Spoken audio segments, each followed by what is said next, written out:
로마서 11장 2절에서 4절 말씀.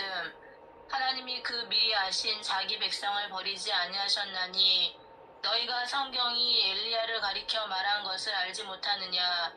그가 이스라엘을 하나님께 고발하되 주여 그들이 주의 선지자들을 죽였으며 주의 제단들을 헐어버렸고 나만 남았는데 내 목숨도 찾나이다 하니 그에게 하신 대답이 무엇이냐.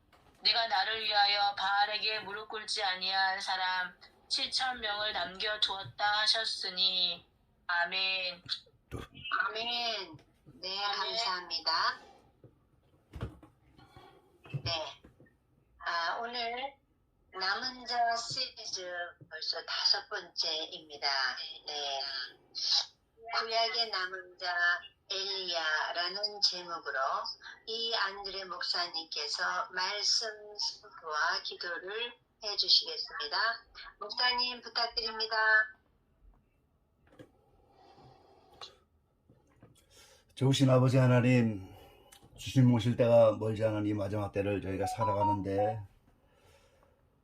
온 세계적으로 어둠의 세력들에 의해서 기후가 조작이 되고 정말 이상기후로 고통을 당하고 여러 가지 질병들로 피해를 받는 이러한 때를 저희가 살아갑니다. 저희들이 부족하지만 어둠의 세력을 이기고 빛의 자녀로서 부족함이 없도록 이 땅 위에 우뚝 서게 하시고 저들의 기도와 또 주님을 찬양하고 주님 앞에 나와 경배하는 그 모든 걸 받으셔서 속히 모든 세상의 어둠들이 물러가게 하시고 하나님 나라가 속히 임할 수 있는 귀한 역사를 나타내 주십시오. 부족하지만 오늘도 함께 모여 말씀을 나누고 함께 모여 기도하려고 합니다. 어둠의 세력들을 틈타지 못하게 하시고 모든 기도 용사들 영육간에 강건케 하시고 오늘도 기도의 능력을 7배나 더하여 주셔서 강력하게 성령 안에서 말할 수 없는 탄식으로 기도할 수 있도록 도와주십시오. 부족한 종을 세우셨사오니 오늘도 함께 해주셔서 입술을 주관하시고 오늘도 함께 말씀으로 은혜 받도록 도와주시옵소서. 예수님의 이름으로 감사하며 기도 올려옵나이다. 아멘. 아멘. 네, 이순녀 원사님 마이크 꺼주시면 고맙겠네요. 예, 반갑습니다. 샬롬. 남은 자 시리즈 오늘 5번째 시간입니다. 오늘은 구약의 남은 자 엘리야 이런 제목으로 함께 은혜를 나누려고 합니다. 자, 오늘 로마서 11장 본문 가운데 말씀을 보면은 2절 말씀에 하나님이 그 미리 하신 자기 백성을 버리지 아니하셨나니, 이 하나님이 자기 백성을 미리 아신 자기 백성이다 이렇게 표현하셨어요. 그러면서 이제 엘리야의 때를 얘기하면서 엘리야의 때에 엘리야가 나만 남았다고 내 목숨도 찾나이다 그럴 때 하나님이 바알에게 무릎을 꿇지 아니한 사람 7천을 남겨뒀다 그러면서 5절에 이와 같이 이제도 은혜로 택하심을 따라 남은 자가 있느니라 그랬습니다. 이 사도 바울이 로마에 편지를 쓸 때는 바로 교회 시대 아니겠어요? 그러니까 오늘 이 시대에도 은혜로 택하심을 따라 엘리야 때처럼 남은 자가 있다 하는 것을 주님 말씀하고 있죠. 그래서 이 택하심을 따라 남은 자들, 그들이 바로 오늘 미리 아신 자다 그렇게 하나님이 창세전부터 미리 정하시고 택하시고 예정 섭리를 따라 하나님이 미리 아신 자다 이렇게 표현하셨어요. 로마서 8장 29절에 보면은 하나님이 미리 아신 자들로 또한 그 아들의 형상을 본받게 하기 위하여 미리 정하셨으니 이는 그로 많은 형제 중에서 맏아들이 되게 하려 하심이니라 그랬습니다. 하나님이 미리 정하셨어요, 다. 그래서 미리 아신 자들, 그들을 불러내시는데 그 불러내시는 목적, 다시 말하면 오늘 저와 여러분이 예수 믿게 된 목적이 그 아들의 형상을 본받게 하기 위하여. 그래서 오늘 우리의 구원의 최종적인 모습은 예수님 그 아들의 형상을 본받는 겁니다. 그러고 그로 말미암아 예수님이 맏아들이 되고 우리는 다 거기에 붙은 양자들이 되어지는 것이죠. 택하심을 따라 남은 자 미리 아신 자들을 또한 로마서 8장 30절에는 또 미리 정하신 그들을 또한 부르시고 부르신 그들을 또한 의롭다 하시고 의롭다 하신 그들을 또한 영화롭게 하셨느니라. 이 영화롭게 되어지는 것이 바로 부활입니다. 그래서 예수님의 형상인 부활까지 우리가 가야 되는데 우리가 부르심을 받으면 그 다음에 의롭게 되어서 하나님의 의를 이루고 그 후에 오늘 예수님이 오면 차례대로 부활의 몸으로 영화롭게 이뤄가는 것이요. 이게 우리의 구원의 과정이고 구원의 서정입니다. 그래서 택하심을 따라 남은 자는 미리 아신 자고 그 미리 아신 자를 부르시고 의롭게 하셔서 영화롭게 만드시는 것이 오늘 우리의 구원의 과정이라고 하는 사실이죠. 그 미리 아신 자를 에레미야 1장 5절에는 그렇게 말씀하셨죠. 내가 너를 복중에 짓기 전에 너를 알았고 내가 태에서 나오기도 전에 너를 구별하였고 너를 열방의 선지자로 세웠노라 하시기로. 이 에레미야 선지자를 하나님이 복중에 짓기도 전에 벌써 알고 있었다는 거예요. 태에서 나오기도 전에 이미 구별하셨다고. 그리고 이미 열방의 선지자로 세웠다 이렇게 말씀합니다. 그러니까 하나님은 택하심을 따라 미리 아신 자들 그들을 오늘 선지자로 세우기도 하고 이제 창세전에 벌써 구별하시고 우리가 이 생에 나오기도 전부터 우리를 알고 그분의 계획을 따라 우리들을 세워가시는 겁니다. 자, 이렇게 미리 아신 자들을 엘리야 때 7,000명을 남겼다고 하셨는데 오늘 그 엘리야의 때는 어떠한 때입니까? 열왕기상 16장 30절로 33절 말씀을 보니까 오므리의 아들 아합이 그 전에 모든 사람보다 여호와 보시기에 악을 더욱 행하여 느밧의 아들 여로보암의 죄를 따라 행하는 것을 오히려 가볍게 여기며 시돈 사람의 왕 엣바알의 딸 이세벨로 아내를 삼고 가서 바알을 섬겨 숭배하고 사마리아에 건축한 바알의 사당 속에 바알을 위하여 단을 쌓으며 또 아세라 목상을 만들었으니 저는 그 전에 모든 이스라엘 왕보다 심히 이스라엘 하나님 여호와의 노를 격발하였더라 그랬습니다. 이 엘리야의 때는 아방 시대인데 그 아방이 가장 이스라엘 왕보다 악해갖고 그 아내 바알의 딸 이세벨을 아내로 삼아서 하나님을 섬겨할 이스라엘을 바알을 섬겨 숭배하고 아세라 목상을 만들어서 이 하나님의 노를 격발할 수밖에 없는 그런 때였습니다. 우리 마지막 시대도 바로 엘리야의 때처럼 여호와의 제단이 무너지고 이런 바알을 섬기는 것처럼 우상과 정욕을 섬기는 이런 때를 살아가는데 이 엘리야의 때처럼 오늘 이 시대에도 하나님의 택하심을 따라 남은 자들이 엘리야와 같은 영성으로 이런 사역들을 감당해 나가야만 하는 거죠. 자, 오늘 이세벨이 아합의 왕 바알의 딸인데 그 이세벨을 요한계시록 2장 20절에는 자칭 선지자다 이렇게 말씀하십니다. 그러나 내게 책망할 일이 있노라. 자칭 선지자라 하는 여자 이세벨을 내가 용납함이니 그가 내 종들을 가르쳐 깨어 행음하게 하고 우상의 재물을 먹게 하는도다 그랬습니다. 이 자칭 선지자 이세벨이 오늘 자칭 선지자의 대명사가 됐는데 그 자칭 선지자는 하나님의 백성들을 꿰어서 행음하게 하는 거예요. 음행하게 하는 거죠. 하나님을 섬기는 하나님의 자녀들을 하나님을 떠나게 만들고 말씀을 떠나게 하고 우상의 재물을 먹게 하는 거예요. 그래서 이 성경에는 이런 거짓 선지자, 적그리스도 이들이 다 같은 음녀들입니다. 그래서 이 적그리스도를 여러 가지 명칭으로 부르고 있는 것을 우리가 성경을 통해 알 수가 있죠. 적그리스도, 예수 그리스도를 대적하는 자입니다. 하나님을 대적하는 자예요. 그래서 성도들을 하나님을 떠나게 하고 오늘 음행을 시키기 때문에 이들을 음녀라고 하는 거예요.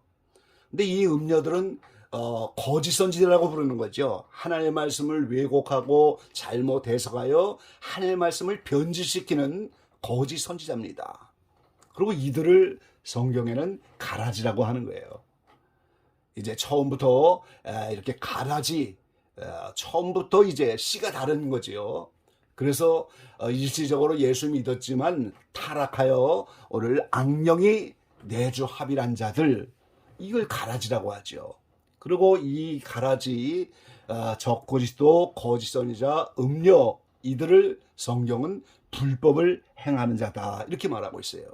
그래서 이 적그리스도를 가라지, 불법을 행하는 자, 음료, 거짓 선지자 여러 명칭으로 부르고 있지만 이 전부가 오늘 하나님의 말씀을 왜곡하고 하나님의 말씀을 변질시켜서 성도들을 음행시키고 예수 그리스도 하나님을 대적하는 이들이다 하는 사실을 우리가 알 수가 있는 겁니다. 그래서 이 아합의 때 엘리야가 바로 850대 1의 외로운 싸움을 싸웠다는 사실을 우리가 알 수가 있습니다. 열왕기상 18장 19절에 보면 그런즉 보내어 온 이스라엘과 이세벨의 상에서 먹는 바알의 선지자 450인과 아셀의 선지자 400인을 갈멜산과 내게로 나오게 하소서. 그 당시에 바알의 선지자가 450명이고 아셀의 선지자가 400인, 그래서 함께 850명을 전부 갈멜산으로 모아서 오늘 하나님을 섬기는 엘리야와 850대 1의 외로운 싸움을 싸운 것이 엘리야의 때였다 하는 사실을 우리가 알 수가 있죠. 그럼에도 불구하고 엘리야는 그 우상의 제단을 다 헐어버리고 여호와를 위한 제단을 수축하면서 이 바알과 아셀의 선지자를 다 죽였습니다. 그래서 결국은 하늘에서 불을 끌어내리고 또 3년 6개월 동안 오지 않던 비를 끌어내려서 다시 한번 놀라운 붕의 역사를 나타낸 것이 오늘 엘리야 선지자였지요. 이런 놀라운 붕의 역사를 일으켜서 하늘에서 불이 내리게 하고 3년 6개월 동안 오지 않던 비를 내리게 하고 그런 엘리야가 그 갈멜산 대결을 끝나고 나서 오늘 이제는 이세벨에 의해서 죽게 된 그때에 탄식하는 것이 바로 나만 남았습니다. 그런데도 하나님은 열왕기상 19장 전체를 보면은 그 엘리야가 나만 남았습니다 탄식하는 그때에 오히려 하나님이 천사를 보내서 어루만져 주시고 다시 한번 하나님의 산으로 불러서 새로운 소명을 줍니다. 불 가운데, 바람 가운데, 지진 가운데 계시지 않는 하나님이 세미한 음성을 주셔서 다시 한번 남은 생에 귀한 사명을 주시는 사실을 우리가 알 수가 있죠. 하세엘에게 가서 기름을 부어 아람의 왕으로 세우고 예후에게 기름을 부어서 이스라엘의 왕으로 세우고 엘리사에게 기름을 부어서 후계자로 삼아 선지자로 세워라. 그러면서 그때 하나님이 내가 바알에게 무릎을 꿇게 하지 않은 7천인을 남기셨다 이렇게 말씀하고 있는 거예요. 그러니까 하나님은 아무리 여호와의 종교가 위기를 당하고 아무리 바알의 선지자들이 판을 치고 아무리 악령들이 난무하는 세계에서라도 하나님의 영광을 위해서 반드시 엘리야와 함께 7천인을 남기셨던 것처럼 오늘 이 시대도 은혜를 따라서 이렇게 하나님의 영광을 위해서 남겨진 자들이 있다 하는 사실을 엘리야를 통해서 우리가 알 수가 있는 겁니다. 그래서 오늘 분명히 5절 말씀에 그렇게 말씀하잖아요. 이와 같이 이제도 은혜로 택하심을 따라 남은 자가 있느니라 그렇게 말씀하셨어요. 오늘 저희가 남은 자 시리즈를 계속하면서 우리가 깨달아야 하는 것은 이 구약의 노아의 때도 오늘 노아와 함께 한 가족을 남기신 것처럼 이 지금은 노아의 때와 같은 거예요. 인자의 때가 바로 노아의 때다 주님 말씀하셨잖아요. 또 롯을 통해서 소돔 고모라를 멸할 때도 롯을 이제 남기셨잖아요. 이 사위들은 농담으로 여기고 그의 아내는 뒤를 돌아봐서 소금 기둥이 되고 그러지만 롯과 두 딸을 남기셔서 또 그 하나님의 섭리를 이어가시고 그래서 하나님이 예수님을 통해서 이 땅에 보내시면서 그 예수님이 인자의 때가 노아의 때와 같을 뿐 아니라 오늘 롯의 때와 같다. 또 이렇게 분명히 말씀하시잖아요. 그래서 시대마다 이 남은 자들을 세워서 구속의 역사를 이어가는 그때 남은 자들이 전부 오늘 이 시대의 모든 모습과 똑같은 거예요. 그래서 지금도 노아의 때와 같고 롯의 때와 같고 지금도 엘리야의 때와 같다는 사실을 우리는 알 수가 있는 거죠.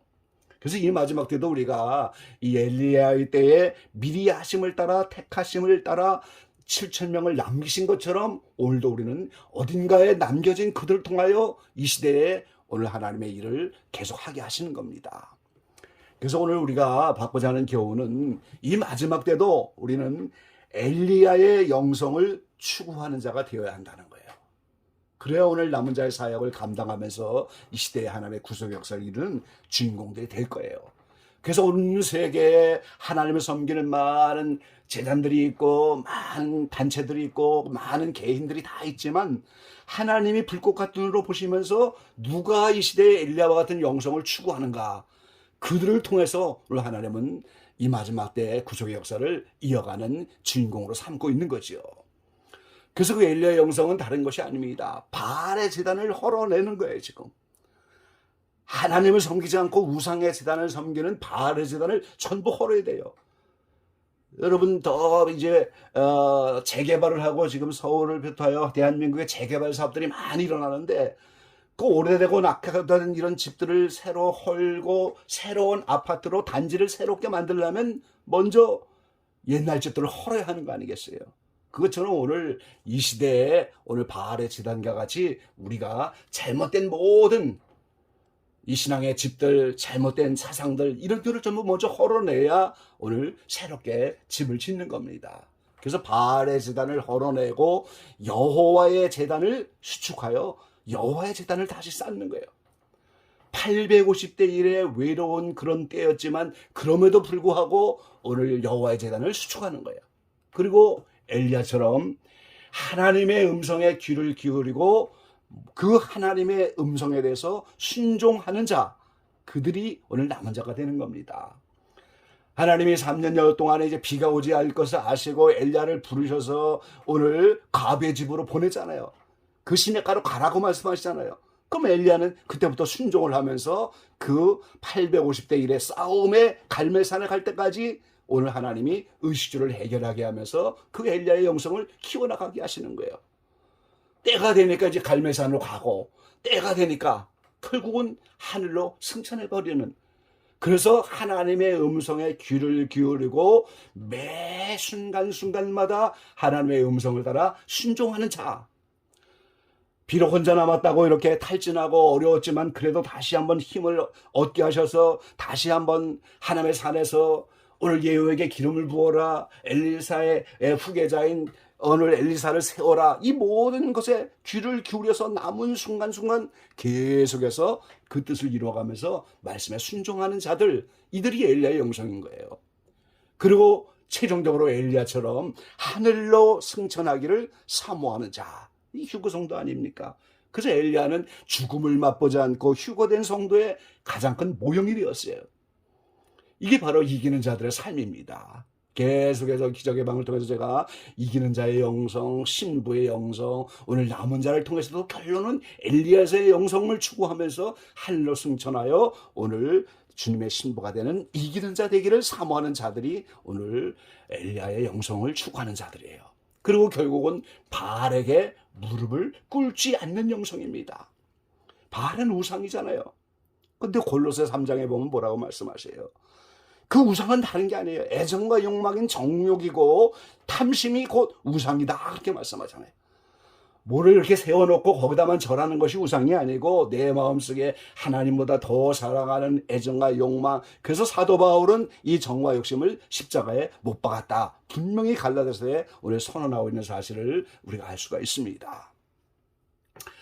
오늘 기적의 방의 모든 지체들이 이 마지막 때는 엘리야의 때인 것을 알고 여호와의 종교가 위기를 당하고 적그리스도가 여기저기서 대도하고 여기저기서 음녀가 대도해서 성도를 음행시키고 거짓 선자들이 드나서 모든 진리를 왜곡시키고 십자가가 땅에 떨어지고 가라진 악령들이 판을 치는 이런 마지막 때인데, 오늘 그럼에도 불구하고 우리는 이 바알의 제단을 하나하나 내 마음에서부터 우상의 제단을 헐고 여호와의 제단을 새롭게 수축하면서 매 순간마다 하나님의 음성에 귀를 기울이고 순종하면서 결국 주님 오실 때 승천하기를, 휴거되기를 사모하는, 그래서 바알에게 무릎을 꿇지 않는 이러한 7천인과 같은 그런 영성으로 기적왕의 모든 지체들이 마지막 때 은혜로 택하심을 따라 남은 자의 귀한 반열에 이렇게 꼭 설 수 있는 모든 지체들이 되어주시기를 주의 이름으로 간절히 축원합니다. 아멘.